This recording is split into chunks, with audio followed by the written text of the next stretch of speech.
If you've been a listener of Generator for a while, you know that the running joke is that I've never really known how to start a podcast episode, and quite frankly, this week is no different. But what is different is that I get to take a break from talking photography, and I get to dive a bit deeper into the metaphysical aspects of creativity. My guest this week is Natalie Tischler, a dancer, actor, writer, and a woman so multifaceted, it's hard to believe she has the time to fit in the Mystical Movement Show. That's the podcast she hosts and produces on the topics of creativity and expression and healing. I first met Natalie in Missouri because she's the sister of my good friend Mitzi Starkweather, which you can hear that episode in episode 16. One afternoon, Mitzi took us to a restaurant called Krabby's, and it's where I became really intrigued by Natalie's story. Through long conversations, I knew Natalie would be perfect for Generator. The conversation that I got today just solidified that assumption even more. We really dig into the concepts of creativity as it relates to the body, how we can achieve a state of flow, how to approach balance, recognizing burnout, and all the techniques that Natalie and I use to address these issues. There's even a bit of talk about pasta sauce, but I'll let you listen so you can get the full context. We could have talked about any one of those concepts for well more than an hour, but we packed them all in, and this one is pretty material dense, so you'll certainly be left wanting more. That's why it is my absolute pleasure to bring to you this week the talented and eloquent Natalie Tischler. Now on with the show.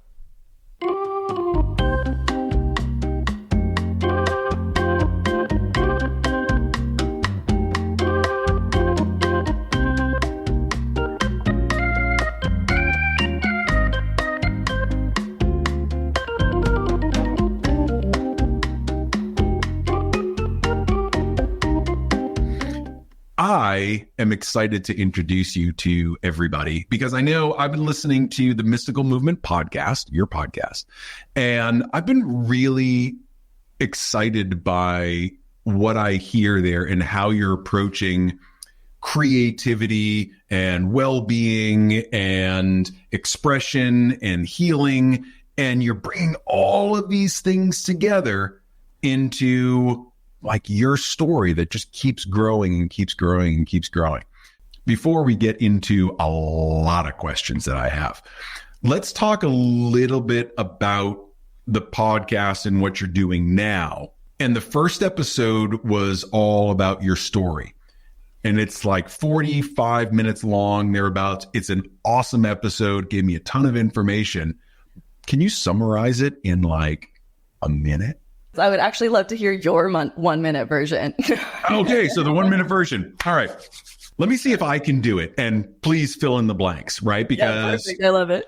My synopsis is that you've been going through, for probably the past 4 or 5 years, this steady growth in self-exploration, in understanding of yourself, of a desire to grow and create a life that you feel is 100% yours. And you are not living up to other people's standards. You are not performing for others, even as a performer, as a dancer, an actor, and a writer. Like, you're not performing for anyone else. You morphed that into 1,000 days of movement. I think it was like a month of movement, and then it was like 1,000 days of movement, right? You had EMDR therapy in there. You started exploring getting certifications in physical therapy and nutrition. And it was just this blossoming of your own spirituality coming out of a childhood that was very religious, going into different types of spirituality and expansion and understanding of yourself. Am I kind of getting warm on some of this? You definitely passed. You passed. Okay, cool. The test. Yeah. Cool. So in there's a lot, right? And like I said, it's a super dense episode and I loved listening to it. Was this kind of month of movement, 1,000 days of movement? Can you talk a little bit about that and kind of how that fit into what you're doing now and how you're feeling now? Yeah, I love that part really landed, because I think that there's something in there that, even back to like where I am right now, what I'm thinking a lot about is just the power of every single day. That like every day the sun is born and dies again. and we have that same opportunity to be born and die every day and create that. And that's like one of our greatest creative abilities, I think. So Month of Movement was actually an idea that I had to combine personal training with dance and dance therapy. And so it was this, because I had a lot of people reaching out to me about fitness and stuff, but all of my fitness was from dance. Like everything that I was doing, it was never like to burn the calories or to do the things. It was to learn the dance, to get to experience the things. The why was something else. Month of Movement came up as this idea, and I started to do it about 7 years ago, and coaching people one-on-one. So just be once a week through this month of movement. And then it really evolved actually during the pandemic to be this 4-week coaching program where I made a process called the alchemical creative process, where it's using the elements to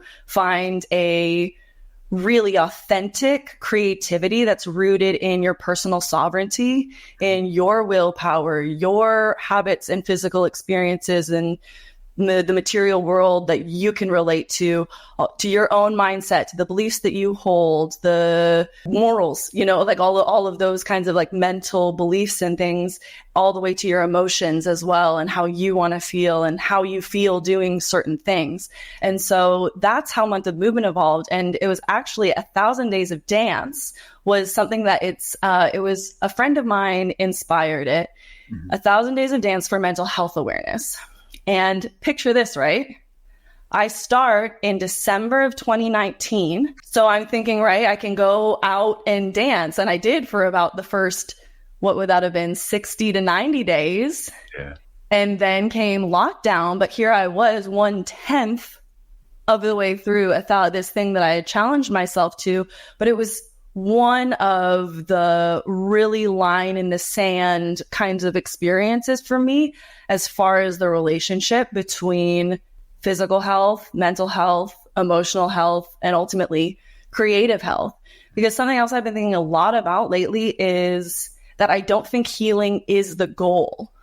Healing is the process, and creativity is the goal. The healing is so we can get to be more creative, not just to get to keep on healing, heal some more.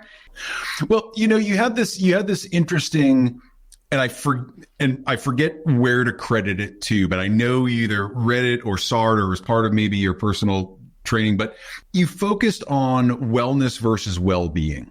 And that kind of fits into this healing that you're talking about a little bit, right? So where we think if we have to be healed, then we are healed. That is the end goal, rather than it being a process. We look at our own personal health, our own mental health as a score. And you can't score wellness. You can't score well-being. And people even confuse the two. Can you talk a little bit about the wellness versus well-being disparity and just how societally we think about it?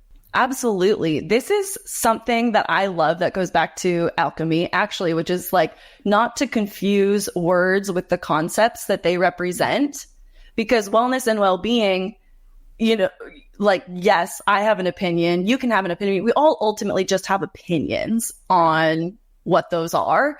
And so but what I see and where I think it can be really expansive to have a conversation of, oh yeah, like I wonder if, you reading that, or even me, whenever I was talking about it, I was like, or why I was talking about it was because I was like, I had never thought of them as separate, but I would definitely say that they have a different connotation, right? You agree?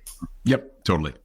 So like with wellness, I would say that the connotation is more of what's coming to my mind is the visual of a fitness tracker, like an app where it's like you tick the box, you do the thing. Again, whenever I was saying like how I was motivated to be well because I wanted to dance, not because I wanted to be well.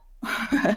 Like if you're like, what I mean? It was a byproduct of the thing. Same kind of like with, I want to be creative. That's why I heal. Or that's why I do the self-discovery, because I want to fuel the creativity, because I think our natural state is creativity, love, joy, and well-being. So the World Health Organization uses the word well-being to define health. I feel like health and wellness are typically the grouping, right? And then well-being has this element that we're starting to dive into more and more. And I've heard people talk about it in relationships too, where as people many decades, even centuries ago, got into marriage as a like very contractual thing or for the farm or to make the, kids and do the whatever. And now there's this element of like, I want you to be my spiritual equal and to want to do the same things as me. And you have all of these other needs that are needing and not even needing to be met that we have the privilege of getting to meet. Right? Like not everyone who has problems today has problems such as how do I maximize my mental, physical, and emotional well-being? That's such a luxurious problem to get to have. I laugh a lot because internally, right? Rarely to people's faces, but sometimes in people's faces. But I laugh a lot because the things that I hear myself complain about, maybe I'm depressed or maybe I'm just angry about something or annoyed, right? Whatever it might be, it gets you into this negative mind state. And you have to step back and look at it in the grand scheme of, the universe and realize the fact that you can't find the pasta sauce that you're looking for at the grocery store amongst the 300 different pasta sauces is really not that big of a problem.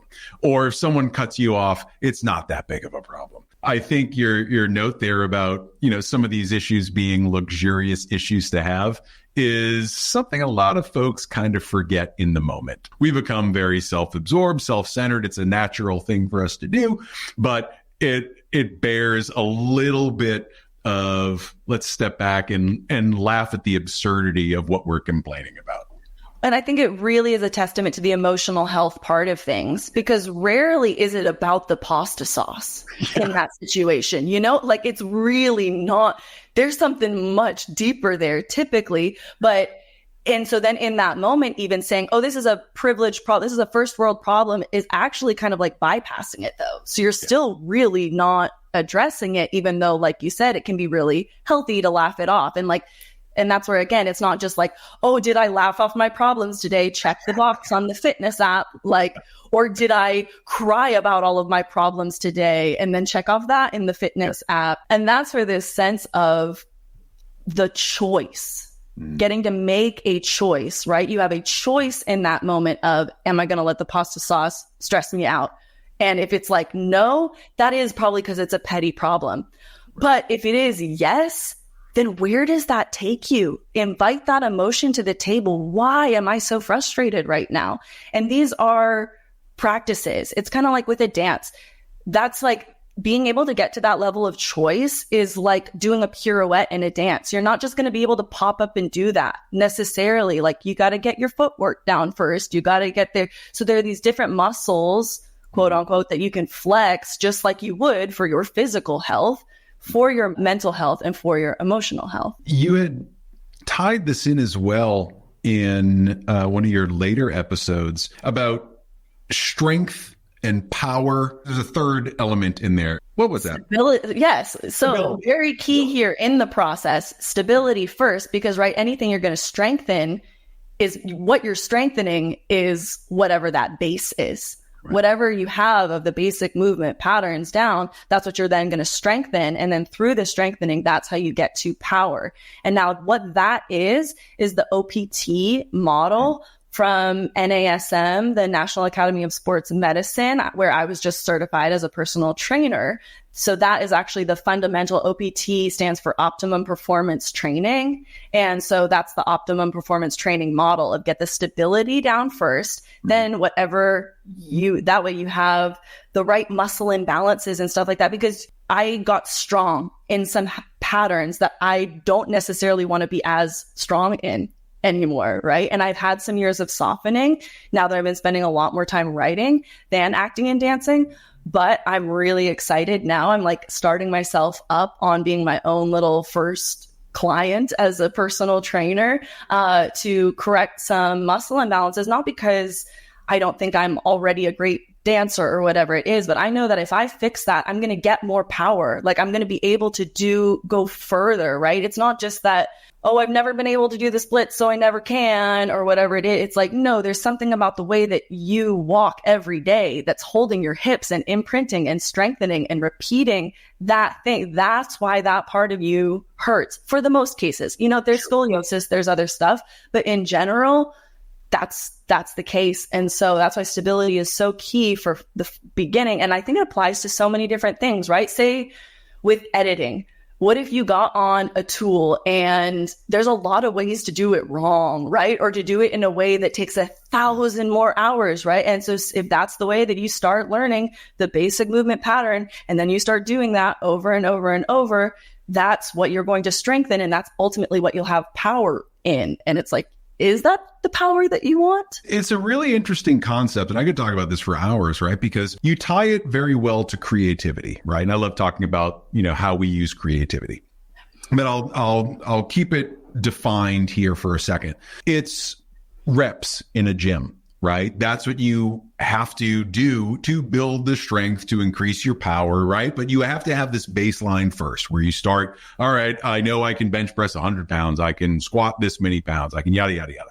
And then from there, you increase reps, increase weight or number or whatever your goals are at the end so that you can create the power that you want to create. Now, the interesting thing that I find is that folks forget about the repetition part of it and that it is going to take time. It's why it's called a yoga practice. It's why it's called meditation practice, right? Because it's those moments where you do try it and you realize that your neurons aren't firing the right way. Your body has to learn this new thing that you're doing. Over time, that strength builds and that power builds. And you now are teaching your body how to react to emotions and trauma and, physical forces, all of the things that come along with change, the overwhelming capital C change that we try to go through, right?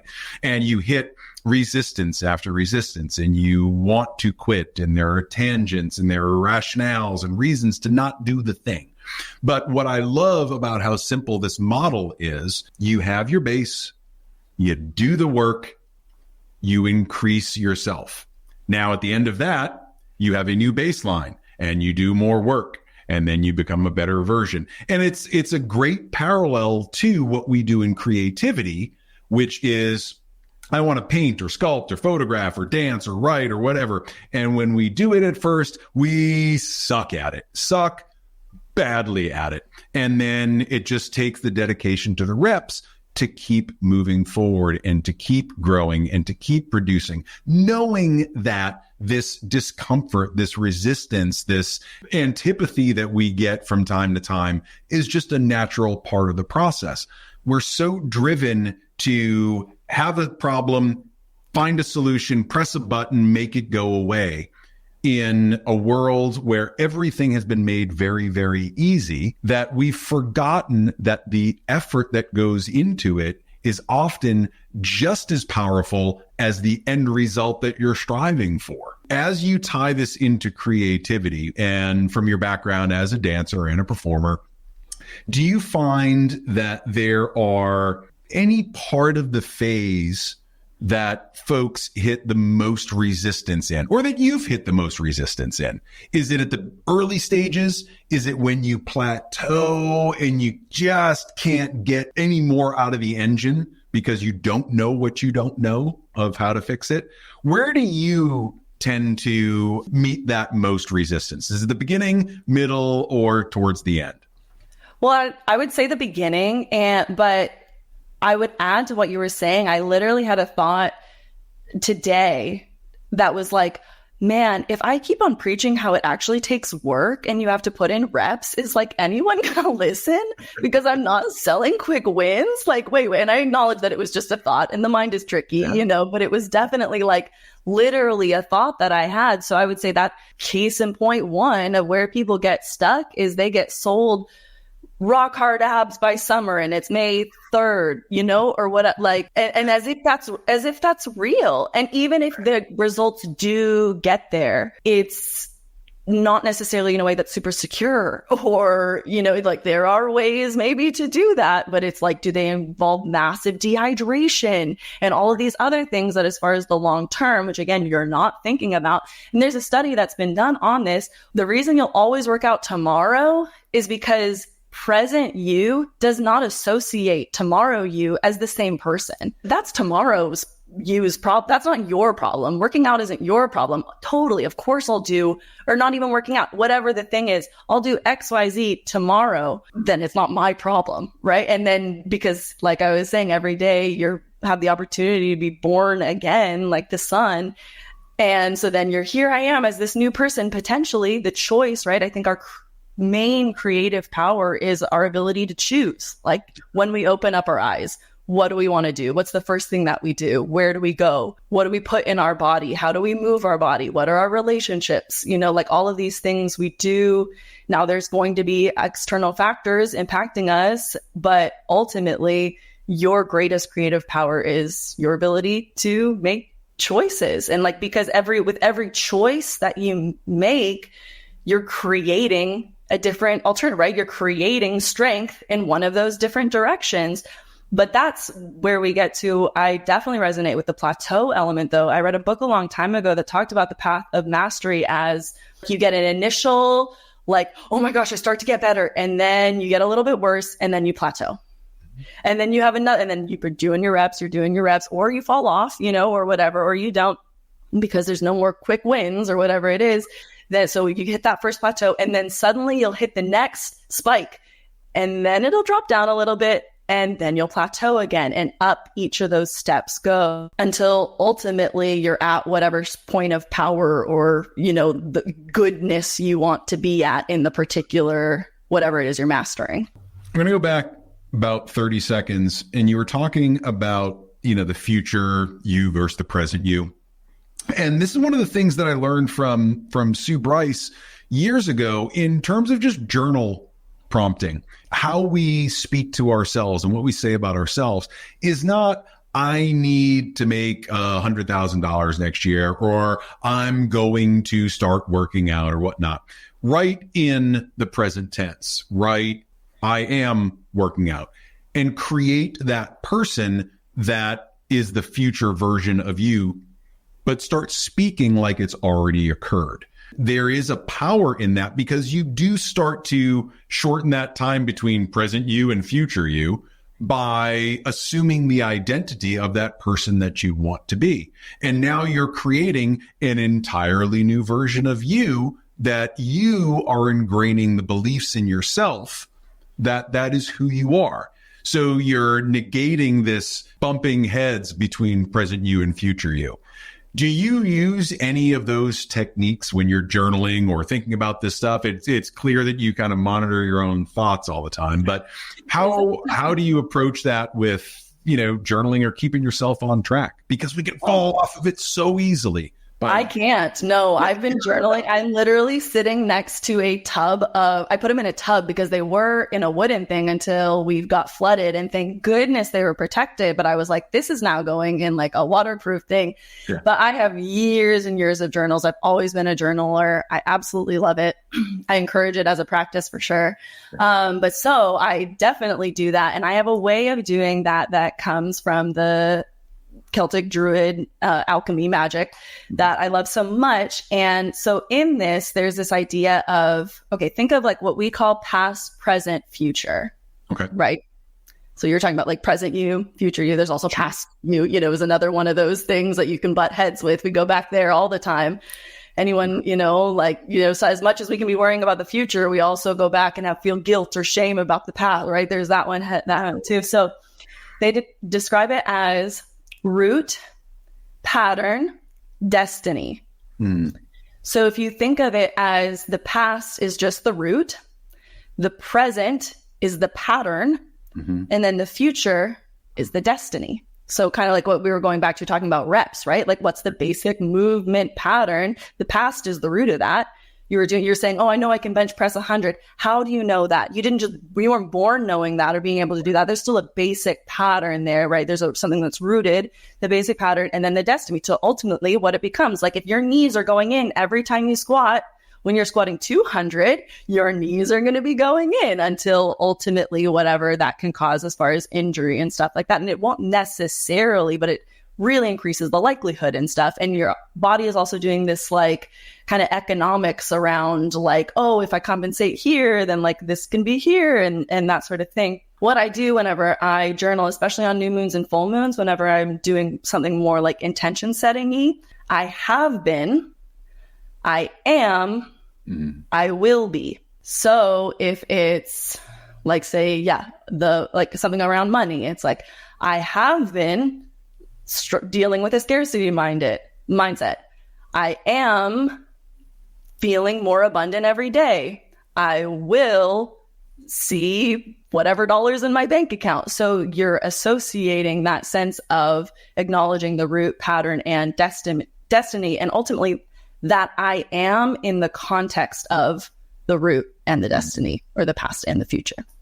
I think that's a really important point, because we can focus on pretty much any one of those things really, really well. It's a bit more difficult and takes a few more reps, a little bit more practice to be able to see all three at once and keep them interconnected, right? It's easy to say, I was a piece of shit in my past and all of those thoughts being negative, but I'm going to be Superman in the future and all that's way out of reach positive.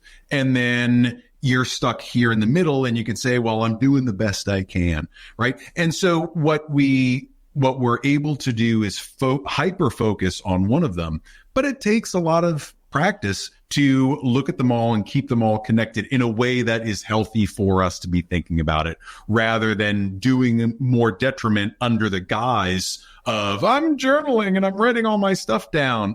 Yeah. It's very easy to see when I go back through my old journals, like, wow, I know exactly where my head was. I was like, the words I was using were not really helpful. It might have felt good to vent it out into paper, but it wasn't helping me create a better version of myself. That's the choice part, right? Yeah, like, totally. You know what I mean? And why it's ultimately so creative. If you had somehow had an awareness in that moment, right? That future you is coming in and being able to say, look at this way, look at this way, as if you could have had that kind of like as a download in the moment and all of a sudden made a new choice of, I may have felt this way about that situation, but I am, and then choice as far as what's being made new, like that, there's so much power in that, but there's also a lot of power in giving yourself grace when you go back through those older journals too. I know that part very well.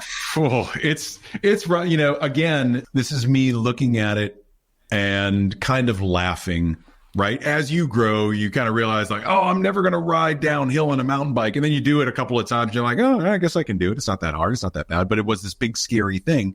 And I think as I read back, I'm like, oh, wow, that part of me thought that was such a big, scary moment. Hey, here I am now. It really wasn't that scary. And I know how to approach it next time it comes around. So I like going back through that just to, again, remind myself too of how far you do come as you start to grow. All right. So now we've got our person who's not only well adjusted, but they've got their thoughts in line and they find themselves in the state of flow. Now, as a creative, I know in hindsight when I was in a state of flow. Sometimes you feel it in the moment. For me, rarely do I feel it in the moment because I'm just doing. Like I come down and I look at it and I go, oh, I was really in flow. That felt awesome. That was effortless. That state also becomes something where you can create the skills, create the reps to achieve it more often. Now, I know that state of flow has been something that you've talked about quite a bit, and maybe we can dig in there a little bit because I know, for example, when I'm photographing someone, let me step back. When I book a client and we go through our consultation and they're coming in for their session this morning, inevitably, I've been doing this a long time, inevitably, I've got butterflies, I've got imposter syndrome, I've got all these things kind of mixed up, giving me bubble guts and going, this is not going to go well. I do the shoot. Everything always goes well, knock on wood. And then at the end, I can look back and be like, wow, these pictures are great. I don't even remember taking some of these because I was so in the moment of just creating for me, creating for the client. There was nothing else on my mind. And that's a wonderful place to be because I'm not clouded by all this other stuff that I have to do. From your perspective, are there techniques that you've learned throughout your career or things that you're practicing now that help you get into that state of flow? I don't want to say on demand, but more easily. Yeah. And it all comes back to presence. Yeah. That present moment. And it's actually so interesting how you just described that, because you were talking about being in the work, right? And then the consciousness was able to come on later, which is a really interesting way to think about, because I wouldn't say you weren't present during the shoot, right? It sounds like you were incredibly present during the shoot, and yet this voice wasn't there. So that voice, I'm just, this is turning into like an inquisition, but no, push it out of me, like use it, because I don't really think about it until I got into this conversation about flow. I just know when it has occurred. And if you've spoken to me for any length, which we have, I do stay relatively present, and I'm pretty good about being in the moment. However, when I'm in that creative flow, when I'm making music, or maybe I'm editing a video, or I'm working in the wood shop, or whatever it is, where I'm just producing with abandon, with no expectation, that is when I find that I'm doing some of my best work, and that at the same time, I'm not even thinking that, oh, great, I'm in flow. Perfect. Now I know I'm going to make something good. Right. As soon as you are, you're not really in flow. I'm out of it. I'm gone. Yeah. So, but I think that you just answered your question really, because it's that sense of no expectation, right? Because that's what's differentiating it from those other moments of that voice being in your head. So one of my favorite books is called The Inner Game of Tennis. And it was recommended to me by an acting teacher in college. He was like, this is the best acting book you'll ever read, but it's about tennis and mindset. But in this book, he talks about how people, whenever, like, say they swing, he coaches people in tennis, and say they swing and they miss. And they're going, oh, shoot, I should have, blah, blah, blah, blah, blah. And he's like, who are you talking to? I'm talking to myself. He's like, oh, okay. So he starts to break down I and myself. And this is something I have seen because I've taught hundreds of dance classes, and I see it time and time again. We spend 55 minutes learning the dance, and people have got it, and we're running through it, and we're having a good time. And then it's like, okay, guys, let's bring out the camera and film. And all of a sudden they're like, I learned to dance? What? like what do I do with my hands? I don't know. What do I do with my face? But it's to exactly what you said. I did such good words for it. There's no expectation, or well, there wasn't for 55 minutes besides the doing of it, the learning of it. And then all of a sudden there's this expectation. So in this book, he breaks down I and myself into person one and person two, where the I is this conscious thinking, right? I am talking to myself. So the I is that consciousness, while the myself is the part that actually does it, because the myself was the part doing the reps. Right. The myself was in the class, learning the movements, doing it, because your brain in that moment is going 5, 6, 7, 8, or you know what I mean? Like so that's why I love to give the brain a little task of like, okay, the I part of it, you can count, rather than trying to now come in. You were gone for 55 minutes. You want to come back in now and tell me how to do this dance that you are not here to learn? Like, no, get out of here. Like myself, it has to come through myself.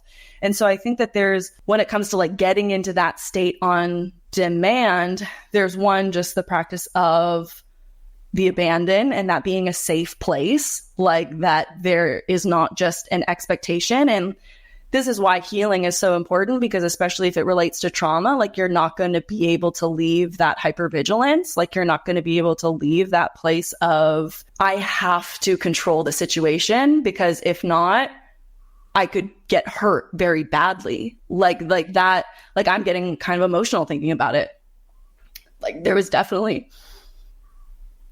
a long time that I know that I was like the amount of control, the amount of forcing that I was doing was very much because that was how I survived. And it's like, again, we were talking about going back to those journals, like giving that self-grace.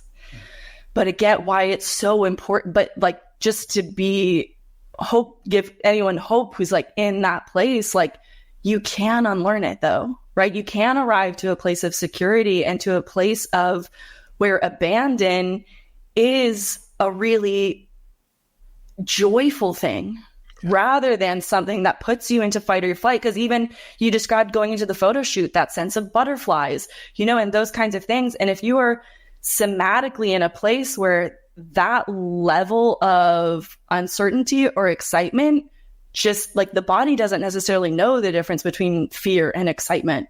And especially if you are used to that fear really having bad consequences, then that can really mimic a scary situation versus one that's ultimately positive and creative, like your photo shoot.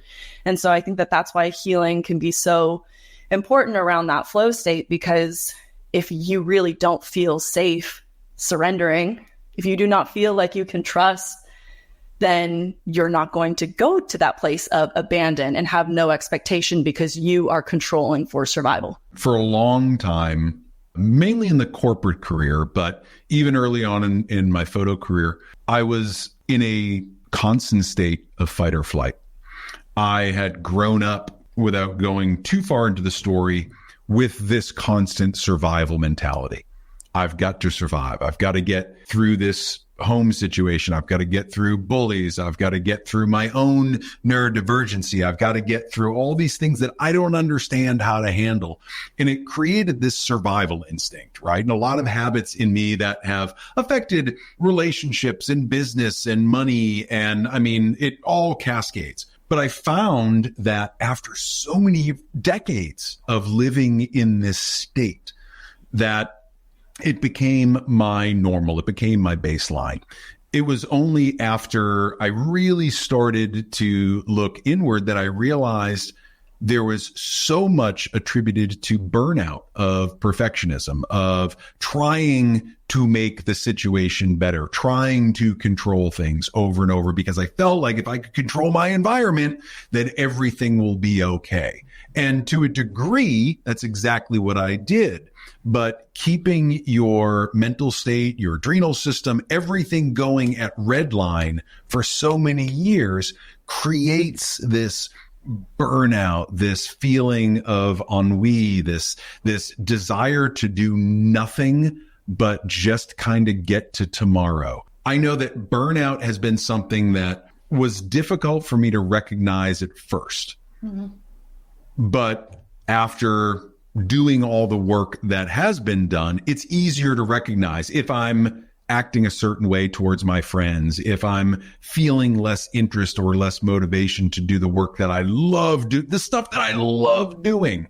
If I'm not doing it or desiring to do it, I've realized that these are early symptoms of burnout. Probably not even early symptoms. They're probably, pretty moderate symptoms of burnout.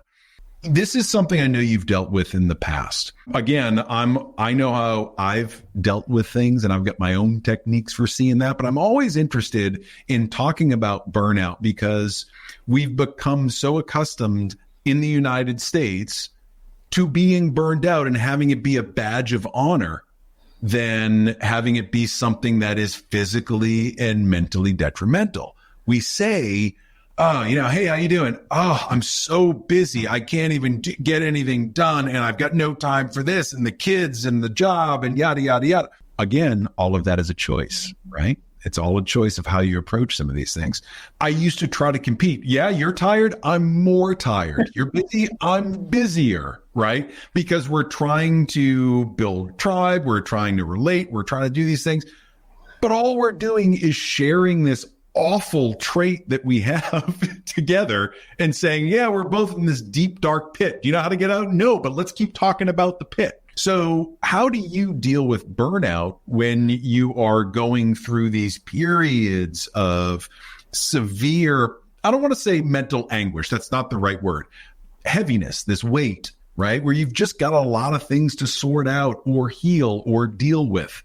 And it starts to bring on those feelings of burnout. How do you deal with that? I think I deal with it differently now than I used to because the foundation of the house is better, right? So even though like a burnout coming in is like a hurricane or whatever, I've got a generator, you know what I mean? Hey, right.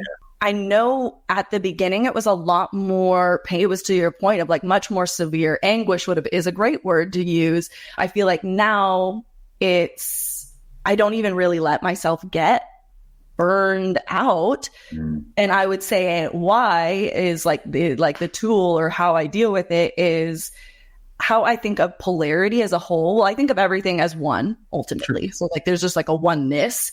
And then, but within that, there's like that which is, and then that which is not, which ultimately makes polarity. And so then now we're dancing with two. And then that dance of two ultimately makes three. And so then you have 1, 2, 3, and everything is off. And that 3 is like the cycling through everything. And so I think when I think of polarity and why I think of it for burnout is because there are active and passive forces. There's like radiating and receiving energy. There's the sun and then the moon, And so you've got these two forces, this dynamic, this polarity. And so I don't think anymore of being busy having to look like a ton of things on my calendar. Being busy doesn't have to mean a ton of radiating energy or active forces. Being busy can actually be a lot of receiving and being a lot of passive. Like passive is still a force. Active is a force.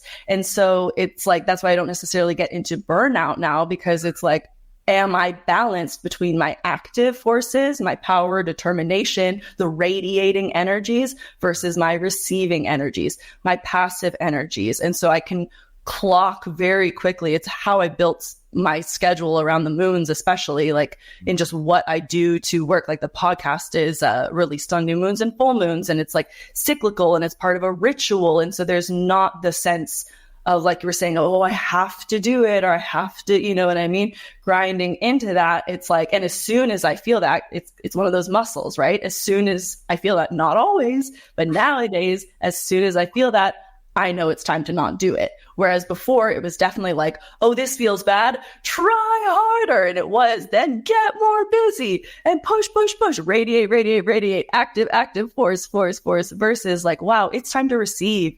It's time to be passive and acknowledge that I'm still getting where I need to go or whatever. I think ultimately too, actually what's helped a lot with my concept of burnout is this quote by, I think, Joan Didion, where she's like, I don't even know if making the world a better place is part of it, like is even actually possible. Like the world is just the place that it is, going back to the oneness side of things, right? And so it's like, where am I really trying to get to? It's Zeno's theory of incompleteness. The difference between the distance from like me to you, right? I would have to go halfway.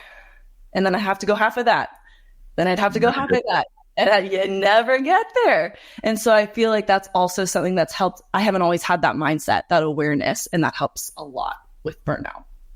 I hadn't connected those two. And I love that radiant versus receiving energy. I certainly spend more time in the radiant energy world, right? I think most of us do, because that's just how we're built now, where we're constantly trying to produce, put out more expectation on us from everywhere. And so we feel wrapped up in that energy, and that rest and relaxation and reception feels like slack, laziness, procrastination. And it's nothing other than your own perception of what that means. I just hadn't heard those two, like the polarity discussion and speaking about them in that way, about balance. I am often someone, if you've talked to me for 30 seconds, you'll know that I am generally out of balance in one way or another. And I pendulum swing between I'm wildly happy and wildly upset. And that can happen in the span of 30 seconds. And then I'm back to happiness. But there's this, I'm only in one state, and it's the seesaw that's constantly going up and down. And rarely do I ever feel like, the oceans are calm. I'm in balance. this is how it's supposed to be. Or again, we're at that concept of flow, right? There's this ultimate point where I envision myself in balance, quote unquote balance, air quotes balance, whatever balance means to you. I find that I'm constantly trying for balance, which is probably counterintuitive now that I say it out loud, instead of just doing the things that I know bring me happiness, bring me pleasure, bring me rest, bring me strength, right? All of these different things tie in to the overall concept of balance. And by trying to do too much to achieve balance, you're actually throwing yourself more out of balance. I think that's kind of pretty much how I define it. But I love that you have this concept of the polarity of the energies, and that therein is the answer. It is finding the balance of those forces. Well, two things. One, there's a great saying, perfect balance is perfect stagnation. And so that it's not even about trying to achieve balance. There's the concept of constructive imbalance. And that's that just the right amount of resistance, that just the right amount. There's like a challenge threshold before it becomes, not so frustrating that you don't even want to do it, but just challenging enough. That's this constructive imbalance. It's this pendulum swing, because that's the dance, right? That's the three, that's the cycles. That's the fact that, yes, there's the two sides, but we're going to be cycling through them. And so it's never even about, actually, a lot of the magic wasn't even done on new moons and full moons. It was done on the weak point, on the quarter moon, because it's imbalance. Same with, like, it's not about the equinoxes. It would be about the solstice, whenever it's all sun and where there's a lot of imbalance versus balance, like right on an equinox. But the other thing that I would say there is, you were talked about being in the radiating energy a lot more than the receiving energy. But I would even argue that, and this just hit me as you were talking, like, actually, though, we're receiving all the time. Like, anytime you get on your phone,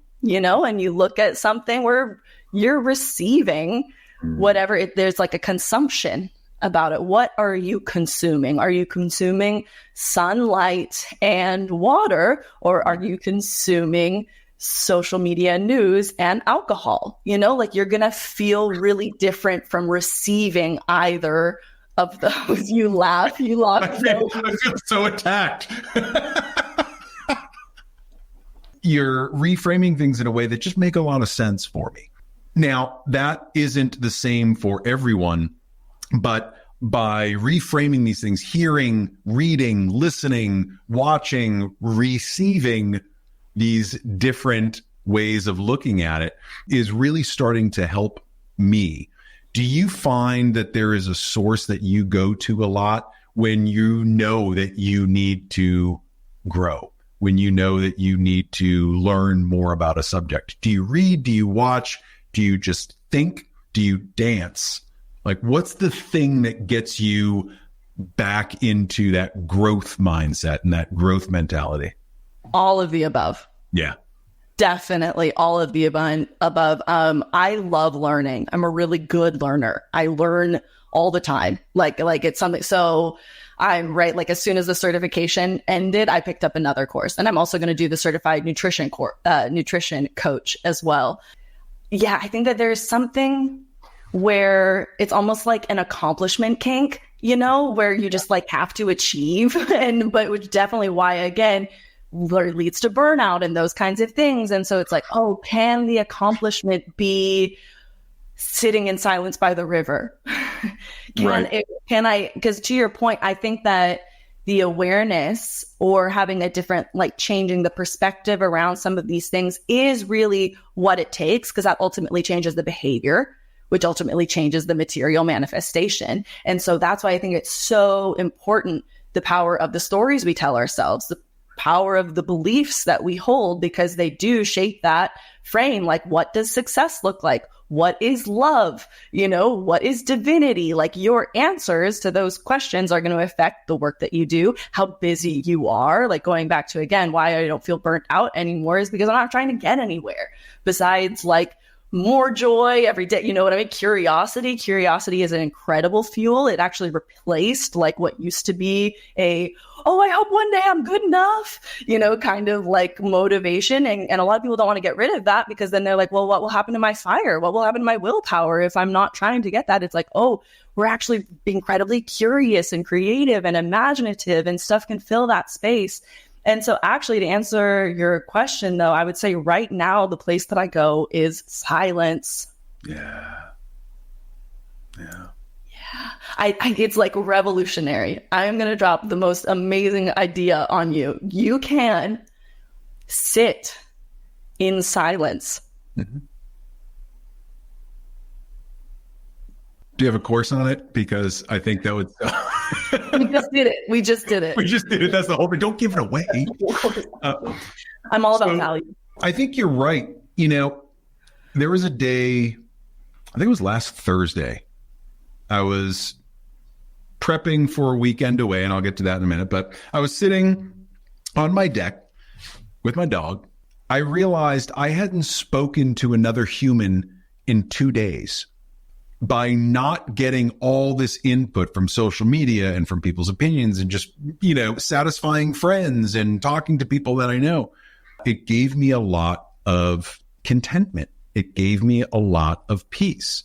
I then went to a weekend house music festival out in New York, thrown by a buddy of mine, and there were a lot of people there, and I get sensory overload. It was amazing music and a wonderful vibe, really, really cool people. I had a great time. But there were stretches, 5, 6, 7 hours where I'm watching DJs perform sets, and I spoke not a word for 7 hours. And it was this quiet contentment, again, amidst the chaos. So when you're finding your quiet, when you're finding your silence, when you're doing that, are you able to do that? Like, do you have a certain section of your home? Do you need to, have a meditation room? Maybe you're doing yoga or something to that effect. Or can you achieve that by remaining active as well? I think it can definitely be both. I would say that I hesitate in any practice to make it too religious. Again, tick all the boxes in the app, and then I tracked it, and then I did my meditation. It's like, no, if I didn't feel my heart open, I was talking to a friend about this the other day. She was talking to this guy who was saying that he went to this men's retreat and it was all great. And she's like, yeah, but did you cry? And he was like, no, but I heard about speakers on enlightenment and blah, blah. And she's like, did you cry? He was like there was no heart in it, no, like, not that the crying is the only way, but based on where this person was as far as emotional availability, she knew it was like the right question. And lately I have a timer on my phone that I just press start on for 45 minutes. And I just hit that as soon as I've brushed my teeth, everything ready for bed. That way I can just get right into bed after, and I just lay on my yoga mat. I don't have to do anything. I can stretch if I want. I can dance if I want or whatever, but I just lay on my mat in silence, and I can, go into pigeon pose for 10 minutes or whatever it is. But ultimately, what I'll do is lay there. And as soon as I start to hear that voice, this kind of gets back into this helps you master that I and myself, right? That top part of you that's talking and not to. As soon as I hear it going, I just go silence. And then I come back, and then usually 3 seconds later, I have to say silence again. But I'm doing it, and that has been the space that I've created. I like that. I think we don't place enough value on that, just stepping back from it all, everything, from the thoughts, from the sounds, from everything. But I think giving yourself all the best environment for you to start practicing that is probably beneficial. A separate place, a quiet room away from the kids, non-interrupted, whatever it might be. It was an awakening moment for me to realize, as someone who talks for a living generally, that no words was pretty awesome from anywhere. It was great. I did want to get back to your podcast a little bit. And I know that there was one episode I didn't listen to, but you had 3 questions in there that you asked me. I'd love to know what that is. So full on spoil it for me. I love that episode. And I love that you're bringing it up, because It to me is actually like what I consider the methodology behind what I call mystical movement, why I call it the mystical movement show, is these 3 questions, because it's a dance of mind, body, and soul. So the 3 questions are, what is the story I'm telling myself? Mm-hmm. What is the action I take because of that story? And then how do I feel doing or thinking that? Mm-hmm. And so those 3 questions, it addresses the mind, like what's the story? Because you could even do this in a dance, right? Yeah. If I would perform the same exact choreography differently if I'm like, pretend you just like won $1 million, right? Versus do this as if your friend just died.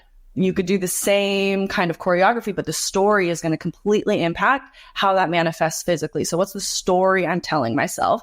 And you got to listen to the episode, because I really go into how the brain is like a computer, like it's teleological in that your success mechanism, essentially, as far as like, here's the goal, here's the story. If the story is, I am worthy, then all of that unconscious myself part is going to deliver on that, right? If the code, like machines run on scripts, your brain is running on these stories, on these scripts that it has. And that's what's operating as far as like how the things manifest. So what's the story I'm telling myself?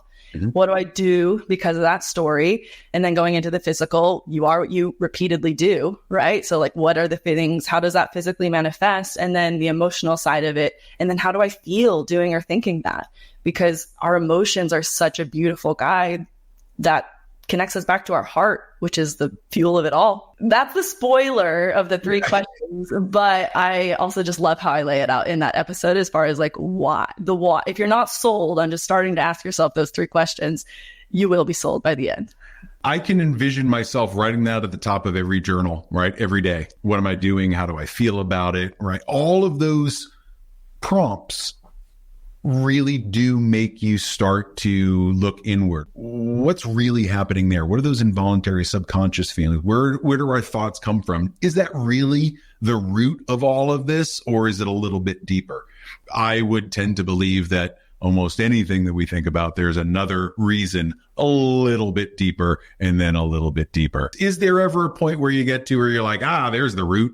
Or when you get to that point, you say, well, there's probably something else behind that. I think that we can keep going with that. We're infinite. Yeah. So I could see those questions definitely being infinite. But you know the tarot, mm-hmm. right? You're familiar with tarot and like the major arcana. Mm-hmm.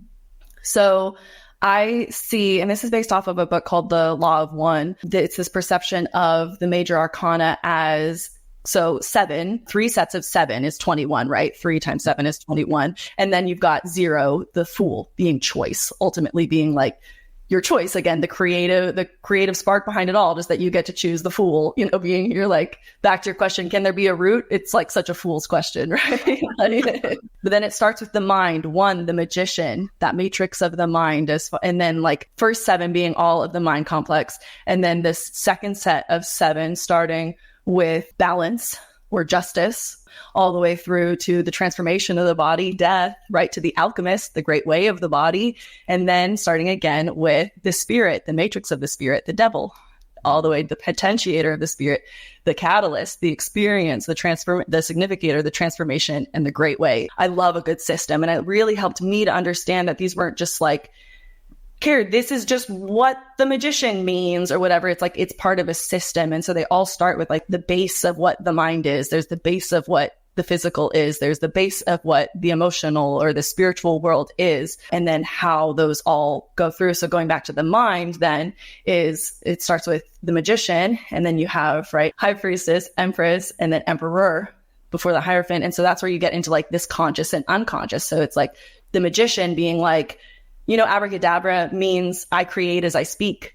Mm. So it's like this very much this concept of like thoughts become things, and like how so is because of like those stories, and right. And then it goes into the unconscious with the emperor, the 2 feminine, high priestess and empress, and then the 2 masculine being the conscious. So that's like the unconscious, and then the conscious mind of the emperor and the hierophant. And then ultimately the lovers, this dance between conscious and unconscious. And then the chariot, which is being able to ride on a chariot through the back and forth. Like you're talking about, do you ever get to the root? It's like, does that chariot ever run out of pathway as far as how it can keep on dancing? And that's just the mind. It doesn't, because we're even to say, do we get to the root? That's actually a very physical, we're attributing, or like it's an attribute, right, of the body, a concept of a root. And that doesn't really apply to the mind complex like it does the body complex. I love that answer. And I think it's a perfect place to leave it, because I know I'm going to go back and listen to these episodes and really start to think about that a little bit differently. And I definitely want to go back and listen to the 2 episodes that I haven't listened to yet. And I want everybody to go there and check it out, because this is the kind of stuff that you talk about, right? This isn't like we're exposing anything new here. This is all what's on the Mystical Movement show. It is everything that you're talking about. And it comes from a lot of your own experience and what you've dealt with. And I love how that comes across so naturally and authentically. You're doing it in real time with an audience. You are taking your past, you are healing yourself, you are questioning everything, and you're coming out with new realizations, and you're taking everyone along for the ride with it. I love how you do that and tie it into creativity and everything that you're doing there too. So as someone, again, that loves the essence of creativity, I think you're doing a phenomenal job. So where can everybody find everything? You can just look up the Mystical Movement Show on Spotify, Apple, or YouTube. Follow me on Instagram. Send me a DM if you have any questions about anything, or you want to just talk about anything that we talked about. Because as Matt said, I love talking about this sort of stuff. And you said that this is what I talk about there, but it's always different whenever it's through someone else's lens. And so I really appreciate all of your awesome questions and bringing all that stuff up. So, and then also themysticalmovement.com. Thank you so much for being here. I really appreciate it. I can't wait to see you. Next time you're kind of in the New England, Boston area from Missouri, just give me a holler. I'll drive as far as I need to, and we'll have this conversation again. What do you think? There's probably better calamari there. You know what? We have some seafood in the area. Do you? It's I. But no, thank you again so much. And I can't wait to talk to you again soon. Thank you. Me too. All right. Take care.